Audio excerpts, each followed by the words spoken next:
Well, thank you to Bill and the Park family for this wonderful evening in honor of their wife and Mother Mary.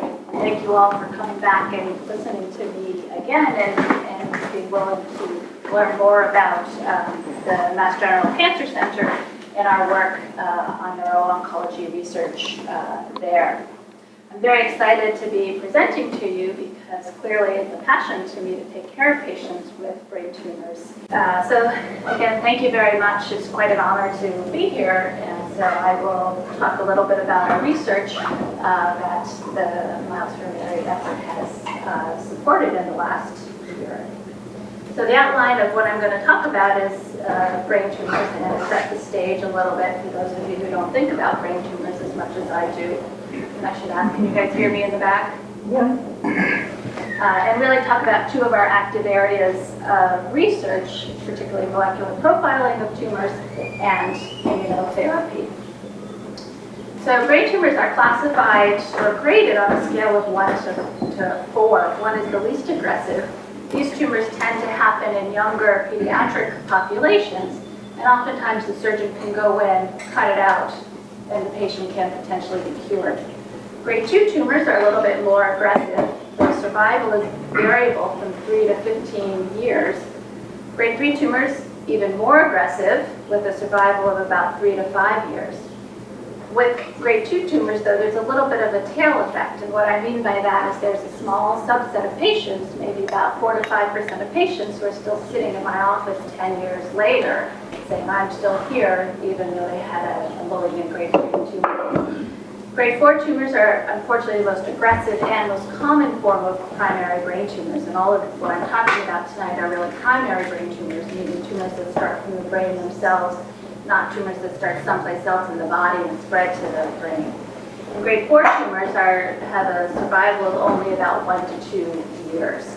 Again, though, there's this little bit of tail effect. It's a smaller proportion of patients, maybe 1 or 2% of patients that are 10 years later sitting in my office still saying, I told you so, I'm still here.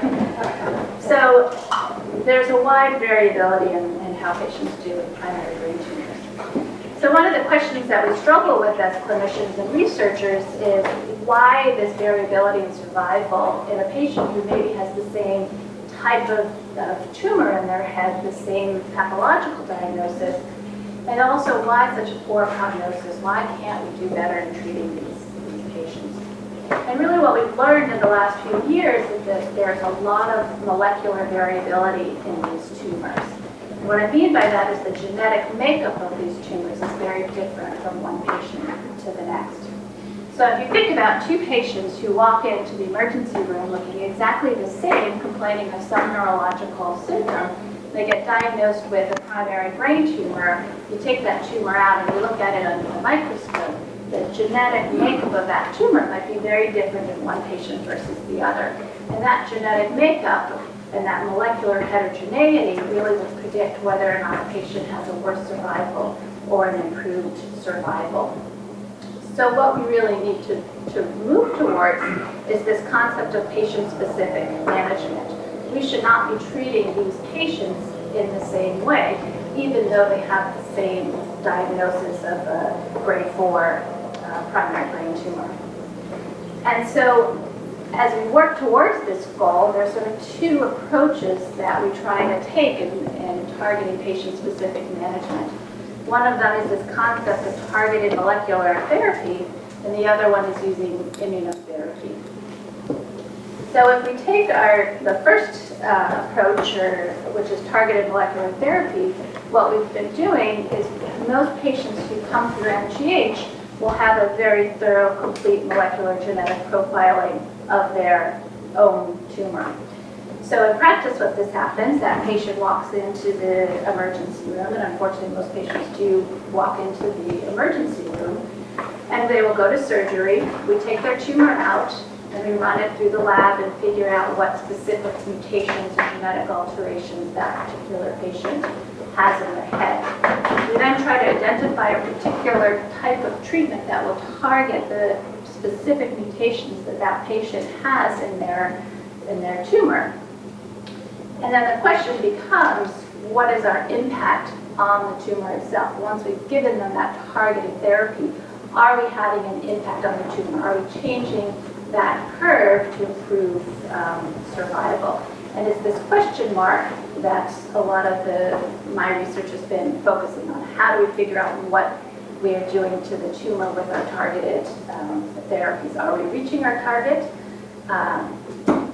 One idea that you could do is do surgery. You could send the patient back to surgery, take the tumor out again and look at it and see what it looks like under the microscope, see if you've had an impact on the tumor. Problem is, it's a little bit challenging for me to convince my patients to go back to surgery multiple times. It also may not be safe to go back and do surgery over and over again on the brain. It's obviously a very critical organ. And so what we're trying to do is use imaging to really assess tumor response over time and really assess these changes in molecular makeup of the tumor over time. So the example that I'll give to you is the particular subset of grade 4 primary brain tumors, which are called IDH mutation tumors, or IDH mutated tumors. The mutation itself is not really important, but for the purpose of this example, you know that these tumors have an increased expression of or increased secretion of a molecule, which is called 2HG. And so what we've been trying to do is give this subset of IDH mutated tumors a particular treatment, and then we can see if their 2HG goes down as a way of assessing whether or not we are really targeting this specific mutation. So the way we've been doing that is with MRI. Most people in the room maybe have had an MRI. It's a non-invasive imaging test of the brain. It's that loud one that you're in the tube for 45 minutes. And what we're able to do with this new MRI technique that we've developed in my lab is to measure this 2HG molecule. And so what you see here is this is a heat map overlaid on the tumor itself. So the bright red areas are areas of high 2HG.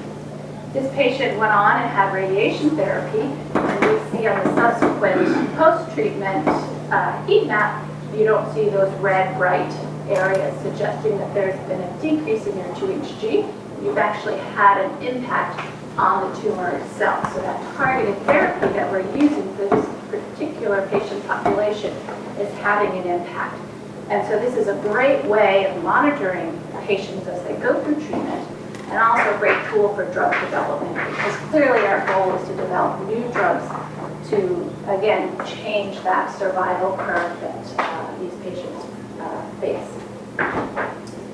So the second, that was sort of the first approach, is this targeted molecular therapy approach.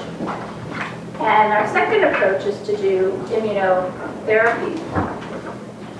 Immunotherapy is very hot these days. There's a lot of excitement about immunotherapy. It's had very good luck in prostate cancer and in melanoma, but really to date has not been very successful in primary brain tumors. The concept behind immunotherapy is really to use the patient's own immune system to attack the tumor. So these tumors are very, very smart. They know that the immune system that we all have is supposed to try to attack anything that's foreign and not supposed to be there in your body. And so these tumors work very hard to suppress the immune system and block the immune system from trying to attack the cancer and fight off the cancer. So these cancers shut down the immune system. So there are different approaches to trying to rev up a patient's own immune system to try to get it to attack the cancer that's hiding out in somebody's brain. And there are two main approaches to using immunotherapy for brain tumors. One of them is a sort of off-the-shelf approach. And so the idea behind this is we know, as I said, that these tumors have particular changes and mutations in them. So you create a generic vaccine, almost like the flu vaccine that you get every year, the chickenpox vaccine, that we know is supposed to target a particular change in most primary brain tumors. And so you can vaccinate people against their tumor that way. The more sophisticated and really the approach that I think that is more interesting is to do this patient-specific approach again. And this is really what we've been trying to build up at MGH. Every patient with a primary brain tumor goes to surgery, and that's important for diagnosis, and again, that's important for creating this understanding of what are the molecular makeup of each individual patient's tumor. So the patient goes for surgery. We take out their tumor at the time of surgery, and we take the tumor and we cultivate it and grow it in the lab. And in that way, we can incubate it with the patient's own immune cells and vaccinate the patient with their own tumor. And so the patient then develops a very specific immune response to the tumor that's in their head. Surgery, even if you go in and take out these tumors for the higher grade, more aggressive tumors, there are always cells that are left behind. They're not considered curable tumors. And so that's why we have to go on and do these additional therapies to try to target the residual tumor cells that are hiding behind. And so immunotherapy is supposed to generate that response to the tumor cells that are still hiding out in the brain. So this is an example of some of the work that we've done in this area. Patients get MRI scans, as I said, to monitor their response to treatment. This was a patient, this is an MRI scan. The patient's looking straight out at you. And so we're looking at horizontal sections through the head here. You can see here, this is the surgical cavity here, so that's where the tumor was taken out. There's a little bit of residual tumor that's left behind, as you can see by the uptake of the contrast dye that's given during MRI scans. This patient went on and had 2 vaccinations with their own tumor, and at week 5, you see all that new uptake of contrast dye. And the challenge is we don't know if that's active growing tumor or if that's just inflammation from the vaccine that we gave the patient. Ideally, we would like it to be the vaccine because that's what we want. We want that inflammatory response. But it's impossible to know at that time point if that's really what happened. Luckily for this patient, they continued on treatment, and you can see that bright area disappears over time. And so this patient had a response to their vaccine. And what we really are trying to focus on in our next iteration of these types of trials is to really try to, how do we interpret this early time point? How do we know that our treatment is working? Because it's very hard to see a patient at week 5 and say, well, your MRI looks worse, but we're just going to wait to not do anything about it. Patients don't like that very well. So it would be very nice if I could say, don't worry about it, this is inflammation, it's working, come back in a few months and we'll keep going. So what we've been working on and what a lot of the Miles Barberi work has really helped us to do is to use a novel PET tracer. So PET is another imaging tool that we have to look at brain tumors. Again, it's non-invasive, but PET uses a different contrast that goes to areas of tumor and areas of active tumor. And we've designed a PET tracer that goes to areas of inflammation. So this particular tracer gets uptaken into areas of inflammation. And so we are working on, I don't have any pretty pictures to show you because there's a lot of regulatory paperwork, unfortunately, that goes towards doing clinical research on humans. And so our protocol is now working its way through the institutional review board that reviews clinical trials. But this very specific PET tracer that highlights inflammation will hopefully let us really understand what is happening to the underlying biology of tumors as we treat them with immunotherapy, and really help us optimize our immunotherapy approaches to understand better if they're working. Do we need to change how we dose patients, how we schedule the vaccinations? All of these things are very critical to making sure that this promising, but so far ineffective therapy, unfortunately, is really going to work. All of this really is going back to this concept of trying to do patient-specific management and really understanding the differences in these different tumors and really trying to get rid of those patients who have the worst survival, change their survival curve so they have an improved survival and hopefully eventually end up having a cure for these patients. And hopefully we're making incremental progress, and if I come back next year I'll be able to show you are pretty pet pictures and show you how we've really advanced the field of immunotherapy and targeted therapies to help these patients. So I run a lab which is called the Quantitative Tumor Imaging Lab at Martino's, and this is a joint venture between MGH and MIT. And so I have a big group of people who work with me over in the lab there. And then we have a big group of clinicians and neurosurgeons who help to care for the patients and help us to really try to improve patient management. And then I have a very important collaborator in Norway who helps a lot with the image analysis. And I think the reason I sort of kept him on there is because what's nice about working in a lab and in research is people at MGH in particular, people come to MGH to learn about what we're doing, and then they go off to other places. And so he came and did research with us for a couple of years, and now has gone back to Norway. And we still collaborate with him, and we're really able to continue the research that we've done elsewhere and capitalize on his experience and his continued research efforts for brain tumors. So it really ends up being an international collaboration and work that we do in our research lab.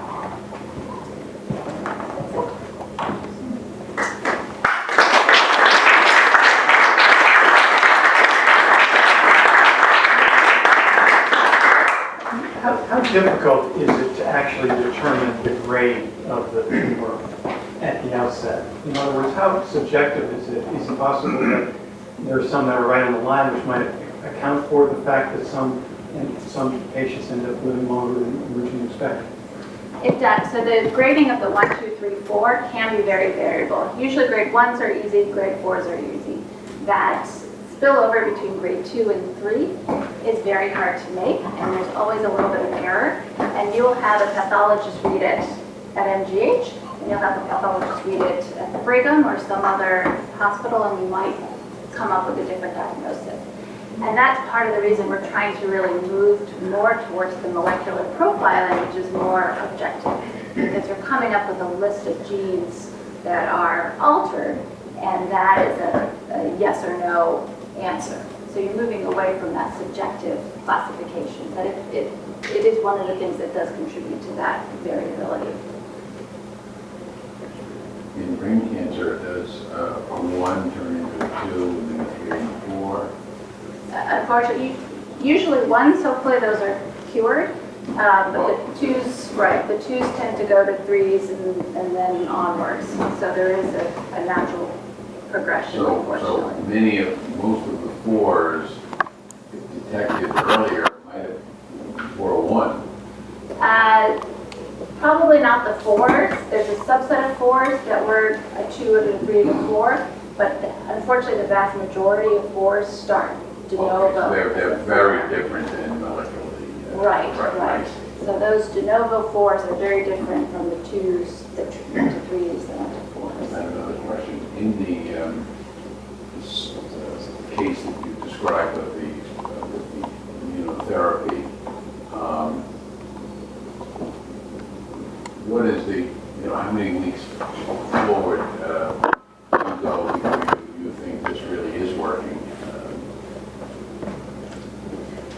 So with immunotherapy, as we get more used to it, we're giving people longer time before we're calling it quits and changing therapy. So This seems to be working though, in this example. Is this a real example? Or is this is a real example of a patient. We usually wait about 2 months before scanning again, but this patient was on a clinical trial, so we were scanning more frequently. Right, changes. Right. But I mean, in 6 months, if, let's say the inflammation has gone down, you're not seeing any signs of growth, obviously because there's new ones on well, we got that one down. But I mean, it would be very optimistic to think that in this particular case it worked. Right. I mean, in this case, it's just hard to know. This patient ended up getting an early follow-up to sort of try to assess that, to see what was happening, but it's very difficult. It took quite a while. Right. And immunotherapy is very different from standard cytotoxic chemotherapies or the traditional chemotherapies because there can be a delayed response. Sometimes patients get worse before they get better. And so this immunotherapy is a whole new ballgame that we need to really study and figure out better monitoring. And in the right, where you said that's inflammation on one right, so it's like your arm's red because of a little infection. Right. And so, and that's in the brain itself, so the brain at this point is not happy. Right. Sometimes patients can be symptomatic from this. And so if they're symptomatic and they have a worse MRI, it's hard to say let's Where's continue it? with. Yeah, that's Is cytotoxic chemotherapy used to prime patients before they get their immunizations, and what are the risks of immunization? So the cytotoxic chemotherapy, the problem with cytotoxic chemotherapy is it tends to suppress the immune system, and you don't want the immune system suppressed when you're giving them vaccinations. And so we often will not do a combination of cytotoxic chemotherapy with vaccinations. And then the side effects of the vaccinations itself, it's like when you get the flu shot, there's sometimes a local reaction and some pain there. But the main ones we worry about are this intense inflammatory response that can happen in the brain. And that's good, we want that inflammation. But if you think about your brain, it's in a fixed space. It doesn't have much room to go in your skull. So if you have a very robust inflammatory response causing a lot of swelling, it's okay, as you said, if it's on your arm, that can just pop up and it'll go away. It's not restricted in any way, but if it's in the brain, you have a lot of inflammation in your brain, patients can look worse. And so then you're giving them steroids to try to suppress the inflammation, and that's not good. So it's a fine balance. Are there different levels of symptoms that are recognized by a person with a brain tumor?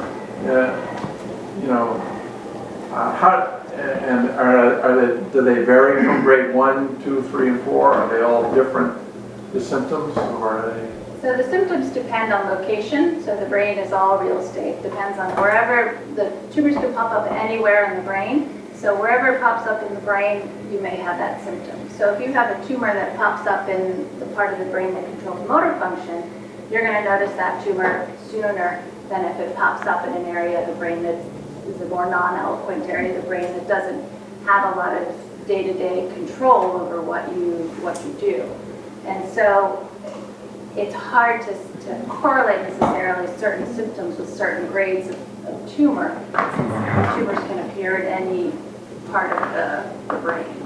So, follow-up question, is the time frame that you're identifying here in terms of lifespan, average lifespan, or whatever, after recognition by the patient, and might it have been growing for some period of time prior to that? Correct. So those ranges of years that I gave you was from surgical diagnosis, from pathological diagnosis. And in some patients, if it's a grade 2 tumor, it may have been there for years because it was slowly growing and the brain was able to compensate, particularly if it was in one of these non-eloquent parts of the brain. So this is, I was talking to somebody earlier about is there any way to diagnose these tumors ahead of time before somebody develops neurological symptoms and walks into the emergency room. And unfortunately, we don't have that answer yet. These things can grow slowly and not cause any symptoms at all until they reach a tipping point and they just tickle the brain in the wrong way and the patient starts to develop symptoms. So it can be very quick that patients come into the emergency room and you don't have a chance to diagnose it earlier. Now, it seems that the success or lack of success of immunotherapies is very patient-specific. And some it works, some it works less, and some doesn't work at all. How does one, clearly one of the puzzles is to try to figure out why. Right. And how do you go about doing that?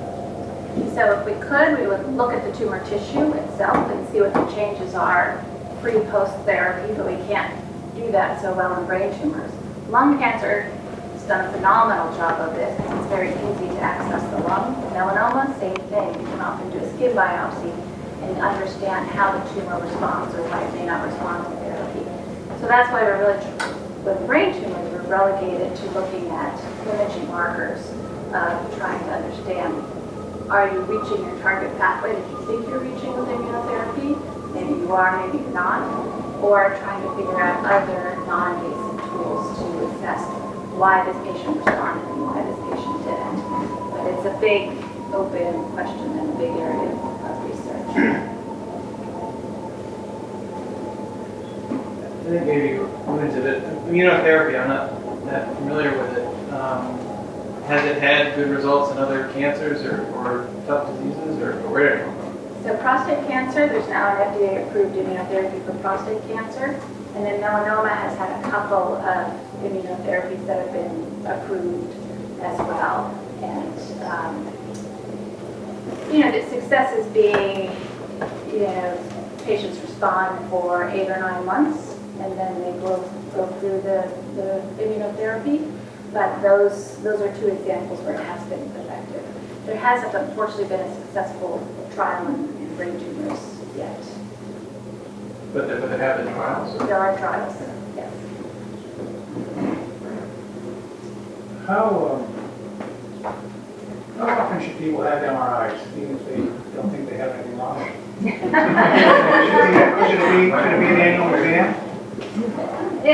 The problem is you could have an MRI and it may find something, but it has no importance and no relevance.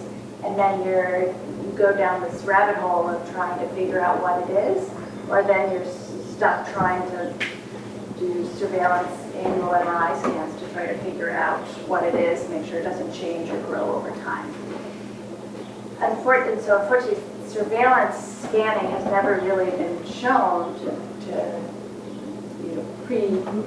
early diagnosis, right?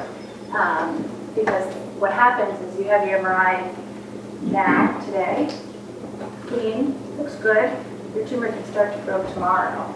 And so as you say, when you scan again, a year, a month, because we're trying to capture that appearance of that new cancer, it doesn't work well, unfortunately. Now that's different in different cancers because of lung cancers. There's some data in lung cancer that if you do surveillance CT scans, high-risk patient populations, surveillance scanning may be helpful. Brain tumors, we don't know why people get brain tumors. So there's not an at-risk population that would benefit from more intensive screening. So nobody should go out and get MRI scan. So did I understand you to say that anyone who shows, who turns up in the emergency room with symptoms that could be a brain tumor and then an MRI is done to determine the person has a brain tumor, surgery is done. And then it's after the treatment plan is developed to minimize whatever, because I thought you said that cells are always not too common, or almost always too common. Right. I was just going to say, so there's always some sort of treatment plan that has to be put in place after the surgery. Exactly. That person is never cured, really, from the surgery. They had done, in the 40s, they had patients who've had brain tumors, they would take out the entire half of the brain that had that brain tumor in it, and the tumor would appear on the other side of the brain.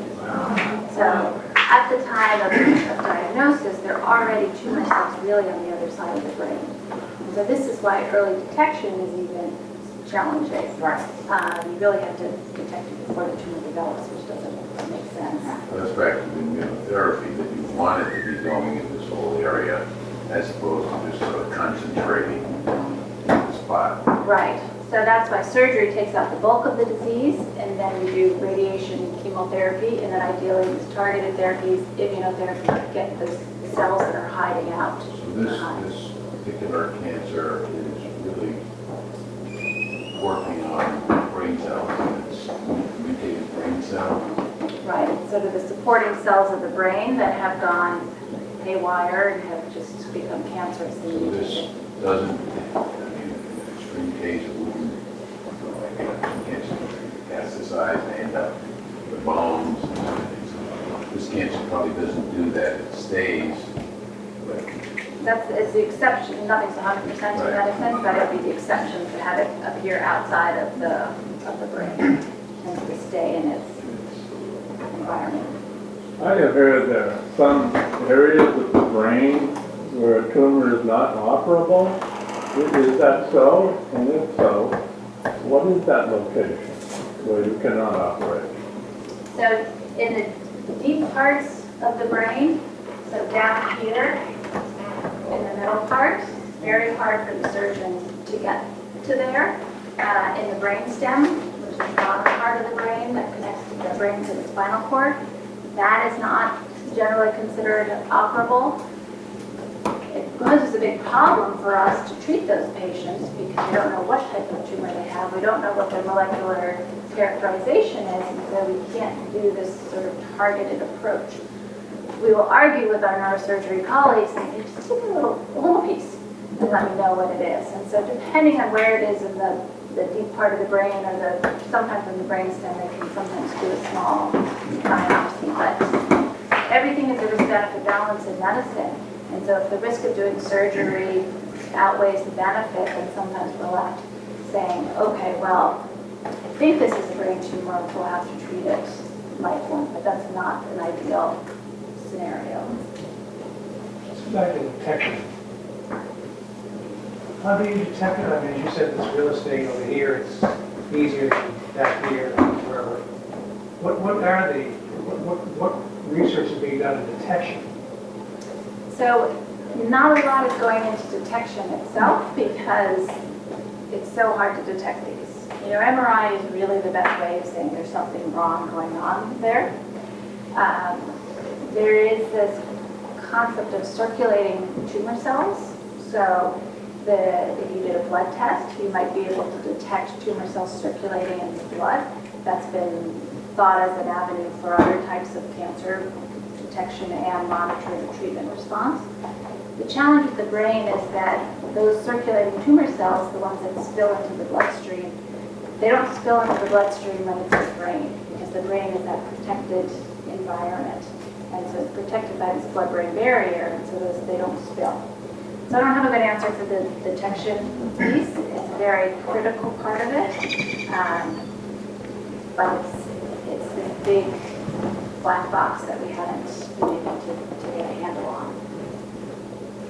Doctor, what is kind of your wish list of projects, if you will, that you need funding for, from kind of the low end to the high end? I mean, if you think about your team and you're heading up the research, is it a function of, hiring somebody to gather the data, you need more data, to buy a computer, to a sizable piece of equipment that needs funding?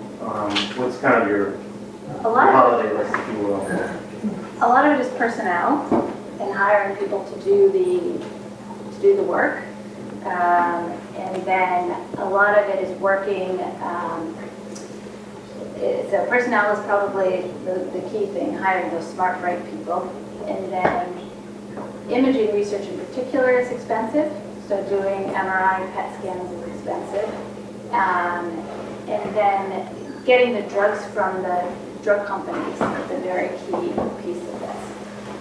And so if we can sell ourselves to the drug companies and say, look, we have this great team in place, we have this great technology, and build that infrastructure to run a clinical trial, then you can go to the drug company and say, your drug looks very interesting for primary brain tumors. I have this team, I have this infrastructure, I have this ability to do these advanced imaging techniques, then let me use your drug. And so they will often respond to that and say, okay, I will give you the drug. But really the cost of personnel and scanning. And then doing the sort of in-depth genetic testing also. But we kind of squeeze that into standard of care at NGH, which is great. So we build the insurance company.